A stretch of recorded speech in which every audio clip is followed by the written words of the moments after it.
Hello people, Constructs here. Today, I'm going to introduce you a guide to energy flows. Let's move in, shall we? What is energy and how many variants of it exist? The energy's ability to change matter. Without energy, the whole universe is very, very boring. In fact, our whole entire evolution is driven by energy. Without it, we would not exist. There are 8 types of energy: light, sound, mechanical, electrical, thermal, chemical, nuclear, kinetic, and kinetic. Light energy is the energy that travels from any light waves, which are radio waves, microwaves, infrared, visible light, ultraviolet, X-rays, gamma rays. Next is sound energy, which is energy produced sound waves. Then there's mechanical energy, which is basically movement. Electrical energy is anything that uses electricity. Thermal energy is heat, and as the particles make up and move around, and how fast they travel. Chemical energy is the destruction and creation of chemical bonds, for example, DNA. Nuclear energy is destruction of atoms, and finally there's kinetic energy, which is energy that processes due to motion. Okay, ready for your next question?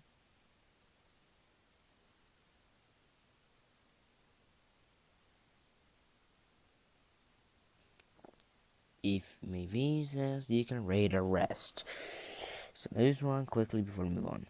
And now we're moving on because I think it's just.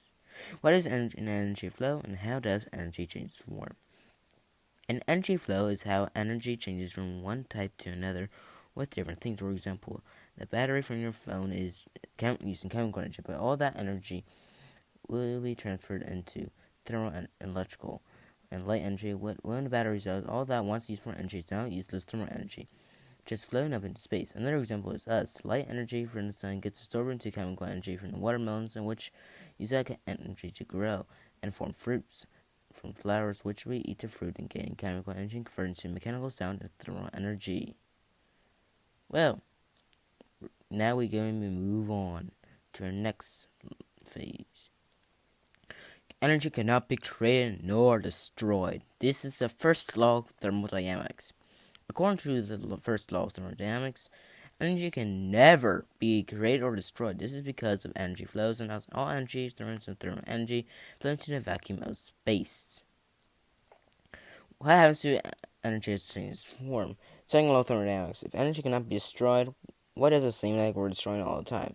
One way energy looks like it's being destroyed is the food pyramid. We'll be using the ultimate scene now around 265 million and 15,000 years PE to demonstrate. Light energy from the sequence started at sapphire-colored gas giant orbits and the moon Saturn orbits around. Then the light hits the moon's surface. The light is absorbed into chemical energy from producers, which are mosses, grasses, dandelions, sunflowers, clovers, liverworts, and water weeds via photosynthesis. The producers also turn that light energy to useless thermal energy. They get eaten by the herbivores, which include some aphids, crickets, lunar mists, which are born in the mist, which are four-legged, flightless birds and elastic boonsingers, some fully aquatic metamorph birds, some fishes, and some molodonts, which are land-living fishes. But these herbivores are prey to primary carnivores, are some great givers, which are sapient quadrupedal birds, small quadrupedal birds. Dolphins are fully aquatic, non-metamorphic birds. Shark birds are fully aquatic, predatorial metamorph birds, and some molodonts. Spindle singers, which are armor-type ants, and birds, which are flying metamorph birds, and the tripats, which are flying land fishes. And these primary carnivores are prey to the top carnivores, aka the top dogs. For example, the bumblebears, which are quadrupedal carnivorous relatives of gravedigger's and goldfinches. However, only 10% of the energy is used enough to move on to the next phase. The other 90% becomes thermal energy and floats up into space. Another way to look at how energy is disappearing is by using oil. Mechanical energy from the machines that find up and dig it. What the oil in the ground happens. After this, oil gets burned and becomes chemical energy. The energy from the aftermath gets used for batteries and other power sources. Cars, planes, cell phones uses energy, and that gets converted into electricity. As a result, all that flowing thermal energy becomes useless and floats into space. Now I think I said a lot, and so you might have to read it, but yeah. Now let's move on.